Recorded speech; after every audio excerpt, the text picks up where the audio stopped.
dove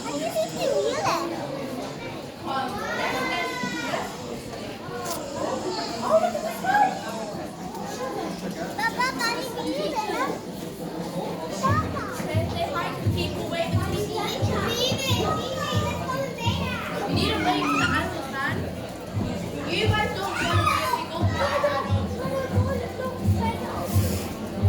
Hey! Look, should we go and see where Nanny is?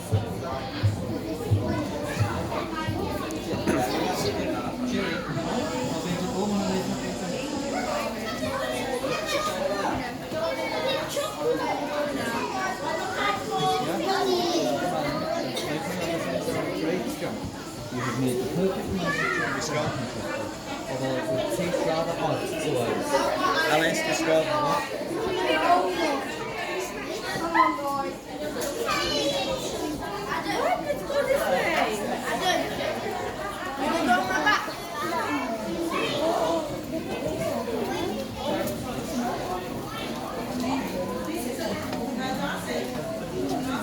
Look at this one, Adam.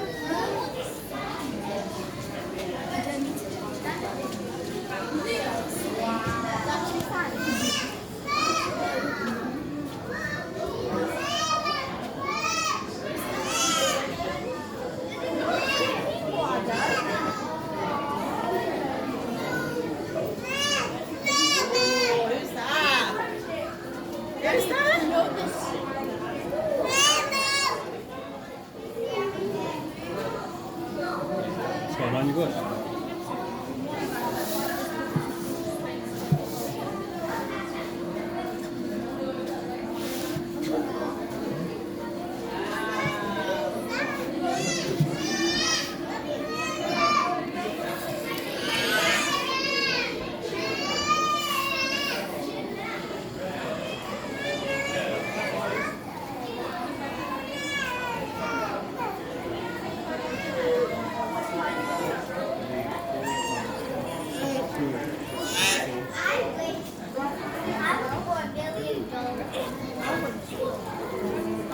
The first one. The first one.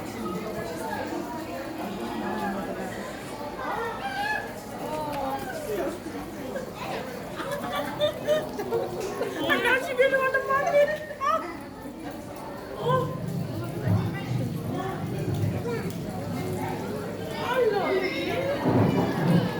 Oh, you tore now. Oh my God.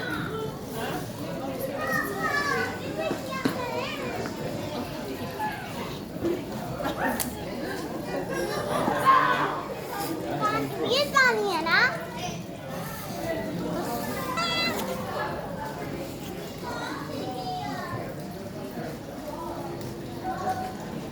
Well, affittiamo na, Papa.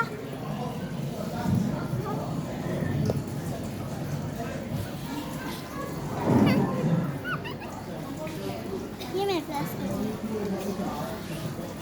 No, you go.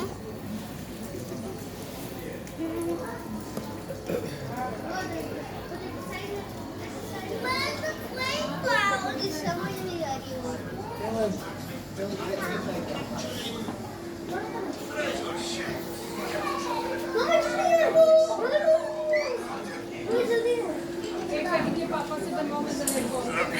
I found the treasure. What's this? This is just bags of seats dropping. Get rid of it. What sort of treasure shit is this?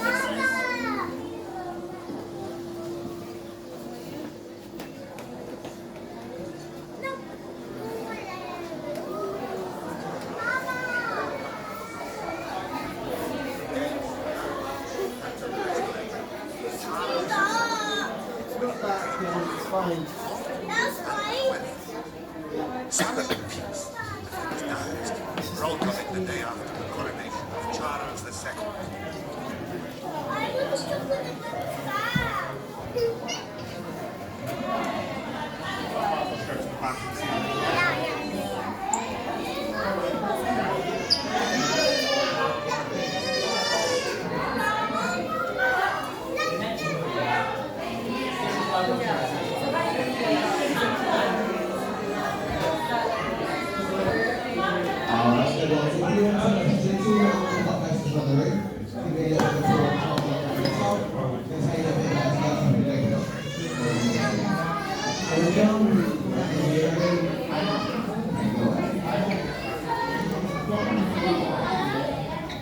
My name is Dr. Cadbury. Now this is my shop. I established my business in 1823. My father, Sir Thomas Cadbury, owns a Rose of Draperies next door. Our family are staunch Quakers, and we originally came from the West End. Father moved the family to Birmingham from our home in Exeter in 1794 and set up his business as a linen draper and silkworth. Birmingham was a fine place to live, with plenty of business opportunities. We soon made many friends, and my father became a prominent member of the local Quaker community. Because of our religious beliefs, Quakers were considered to be non-conformists. This prevented us from studying at university, and as a result, we were unable to enter the professions, such as medicine and law. Also, because of the passages, we couldn't join the army or navy. And so trade and commerce were the only areas where Quakers could focus their ambitions and prosper. I was apprenticed as a tea merchant in Leeds, and then worked in a bonded tea house in London. When I returned to Birmingham in 1824, I borrowed some money from my father to go into business as a tea dealer and coffee roaster. I took over this shop and installed this large plate glass window so that my customers could see the samples of tea, coffee, and cocoa nibs that I prepared myself. My colourful window displays soon attracted new customers from far and wide. I even employed a fully costumed Chinese man to help serve the shop. Oh yes, he caused a lot of interest. And with him, I'm in the shop. I started to experiment, manufacturing my own cocoa and chocolate in the cellar behind the shop. You see, I noticed that fashionable people were drinking cocoa and chocolate. I decided to offer them to my customers as well. This was good for my business, because tea, coffee, cocoa and chocolate were considered as acceptable alternatives to alcohol, of which we, as Quakers, strongly disapprove. Let me tell you some more about how my business grew and prospered from these very humble beginnings. Alright, so everyone, so if you'd like to integrate these great doors here into your Cadbury story. If you do have a pushchair, wheelchair, and your wheels, you do head over to the far side limit, as there is more space over there for you to maneuver. If you need any assistance once you're lying there, you can please in the open. When there is any help like us, put the doors ready to go. We've got myself and an instrument to make sure you do all your chocolate before you enter the tour, or I'll get to finish it for you, I'm afraid. Having any breakfast, and if you look on the website, it's actually in there, in italics. Info, @ eat your chocolate.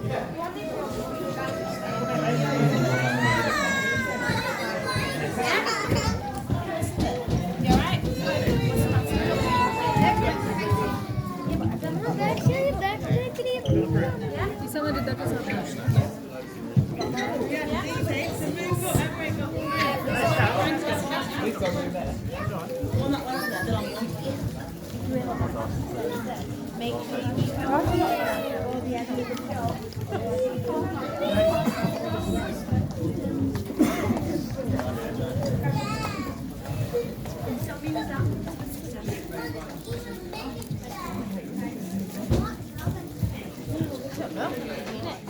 Here is my shop at number 93 Port Street, where I set up my business in 1824 to trade tea and coffee. I also sold cocoa nibs I prepared myself, chocolate and coffee beans. These drinks were considered as wholesome alternatives to alcohol, which we as Quakers strongly disapproved. In my spare time, I experimented with preparations of cocoa beans and chocolate, which I could sell in the shop. Soon I had to rent a warehouse in nearby Crooked Lane, where I could manufacture these products on a larger scale. At first, it was very difficult, because I had to pay high taxes on the cocoa beans. And then, on top of all that, I had to move out of Crooked Lane and into another factory, here in Bridge Street. That's when my brother Benjamin joined me, and together we formed Cadbury Brothers. With more space we could now prepare a cocoa powder and an eating chocolate that could be packed and sold. Soon after, my eldest son, Richard, joined the company. Having Richard with us made all the difference. He saw to it that the quality of our cocoa improved, introduced new products, and even opened a shop in London. Our efforts were rewarded when we received our first royal warrant from Queen Victoria. That was when my youngest son, George, joined us. George introduced many benefits for the workforce, such as half-day holidays, a sick club, and many improvements in the factory. And Richard, your new designs for our packaging were a huge success. Well, we had to try something different, just to get ourselves recognized, Father, as we were still a small company. Our aim was to manufacture only the highest quality cocoa and chocolate.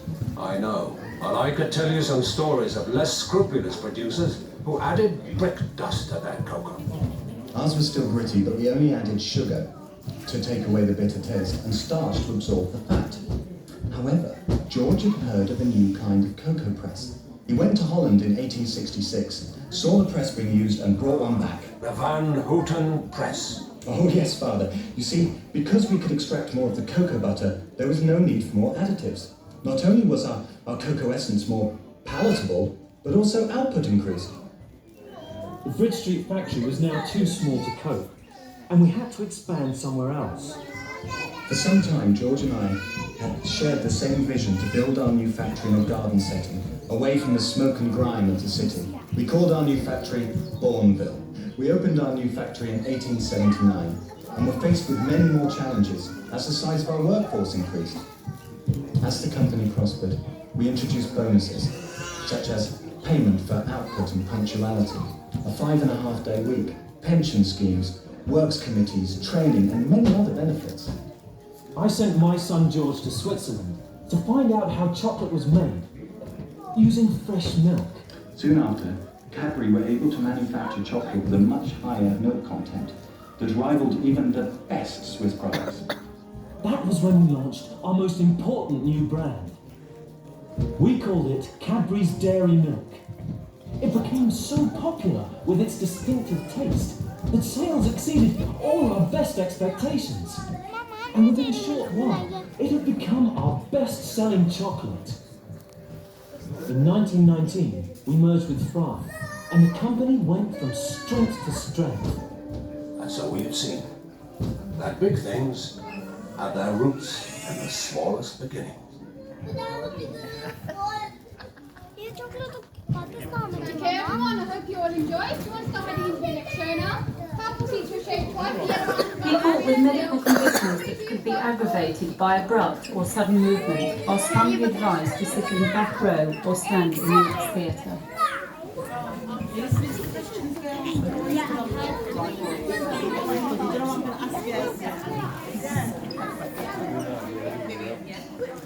People with medical conditions that could be aggravated by abrupt or sudden movement are strongly advised to sit in the back row or stand in the next theatre.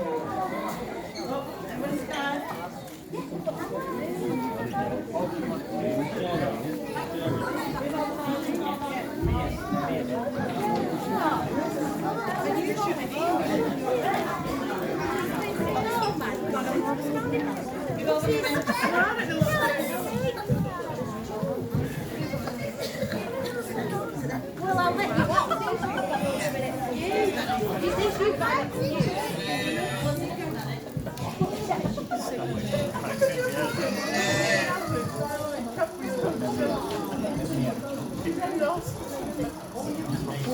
Our story starts over there, where you can see a farmer and his team planting our young cocoa trees. Hello there! Once each pod has been planted, it is cut open, so that all of the beans and sticky pulp can be scooped out to be fermented in a heap and then dried in the hot sun until they've turned a rich brown colour. Once the beans are dried, they are tested for their quality before being loaded onto a cargo ship to be transported to England. They are then taken to our factory in Chirk for processing.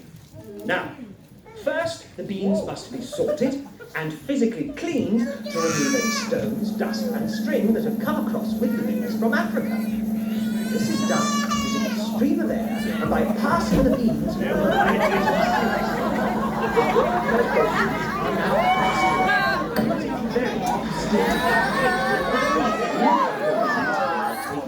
Roasted.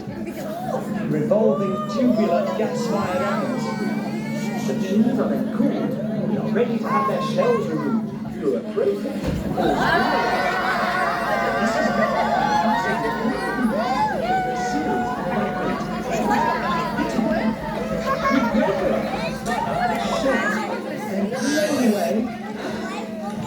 and the remaining pieces of bean are called nibs. The nibs are now ground up in large mills. This process generates heat, which helps to transform the nibs into a thick, chocolate-coloured liquid called cocoa liquor, or mass. Some cocoa liquor is taken to our factory at Marlborough for further processing. The rest of the liquor is pressed to extract the cocoa butter. The refined cocoa butter is now taken to Bourneville, where we will catch up with it later. Meanwhile, the cocoa liquor that has been taken to Marlborough is pumped into storage tanks, ready to be turned into chocolate crumb. Over 150 tons of sugar and 500,000 litres of fresh full cream milk are delivered to Marlborough every day to be used in this process. But first, the milk must be pasteurised and then evaporated to remove most of the water before sugar can be added to produce a sweetened condensed milk. The liquid milk and sugar solution is now heated again before the cocoa liquor from church is added and thoroughly mixed to create a thick paste. The paste is then squeezed between steam-heated rollers and a huge vacuum, causing the paste to turn into a powder. The resulting crumb is scraped from the rollers, dried in a flow of hot air, and blown into small cycles.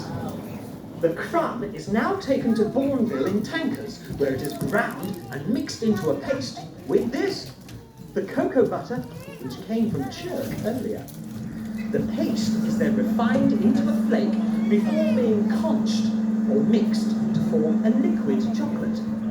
This liquid chocolate is used to make all our famous milk chocolate products.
Easter egg stuff. How to make Easter eggs. I'm not Pepsi-Max. Could have just got me the pie. Yeah, no, not quite now. I know, you just wanted to swing. Oh, stand there. Next to the cows now. Next to the cow stand. You don't want to stand next to the cow. Doesn't want to what? Next to the cow.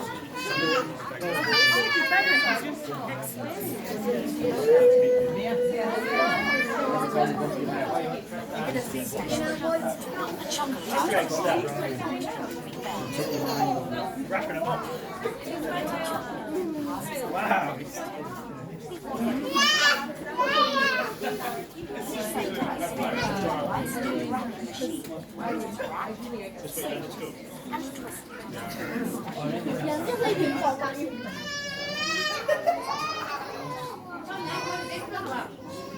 What, mate?